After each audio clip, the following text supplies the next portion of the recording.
একা একা কোনোদিন সফল হতে পারবো না। তাই সবাই সবার পাশে দাঁড়াতে হবে। অবশ্যই সবাই সবার পাশে থাকবেন।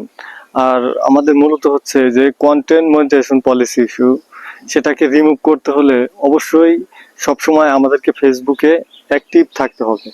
যদি আমরা সবসময় অ্যাক্টিভ না থাকি তাহলে কোনোদিনও আমরা সফল হতে পারবো না। তাই আমাদেরকে কন্টেন্ট মনিটাইজেশন পলিসি ইস্যু এটাতে উড়াতে হলে অবশ্যই নিয়ম মেনে ফেসবুকের গাইডলাইন মেনে কাজ করতে হবে। যদি আমি ফেসবুকের গাইডলাইন ভঙ্গ করি বা কোনো ফেসবুকের গাইডলাইন না মানি তাহলে কোনোদিন সফলতা অর্জন করতে পারবো না। অবশ্যই ভাই আমাদেরকে ফেসবুকের গাইডলাইন বা ফেসবুকের যে কিছু শর্তগুলো আছে ওই শর্তগুলো মেনে কাজ করতে হবে অবশ্যই। তো আমরা ফেসবুকের শর্তগুলো সবসময় নিয়ম মতো পালন করব। আর আমরা যদি ফেসবুকে নিয়মগুলো ভঙ্গ করি তাহলে আমাদেরকে কন্টেন্ট মনিটাইজেশন যে পলিসি ইস্যু আছে ওই পলিসি ইস্যুটা আমরা কখনোই রিমুভ করতে পারবো না।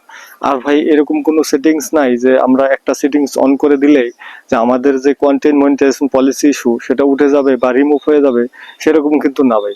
আসলে আমাদেরকে নিজের পরিশ্রম করে নিজের দক্ষতা দিয়ে ফেসবুক কন্টেন্ট মনিটাইজেশন পলিসি যে ইস্যুটা আসে ওই ইস্যুটাকে রিমুভ করতে হবে আমাদের নিজের অভিজ্ঞতা দিয়ে।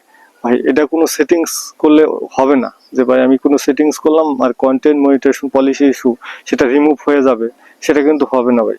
তাই আমাদেরকে অবশ্যই কন্টেন্ট মনিটাইজেশন পলিসি ইস্যু এটা আমাদেরকে নিজেরাই রিমুভ করতে হবে অবশ্যই ভাই, এটা আমাদের নিজের দায়িত্ব। ফেসবুক কখনো নিজে থেকে দায়িত্ব নিয়ে এই কন্টেন্ট মনিটাইজেশন পলিসি ইস্যু সেটা রিমুভ করে দেবে না।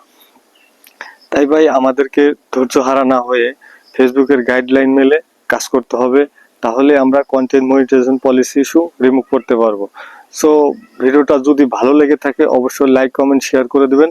আর যদি আমার এই চ্যানেলে আপনি নতুন দর্শক হয়ে থাকেন তাহলে অবশ্যই চ্যানেলটাকে সাবস্ক্রাইব করে দিবেন।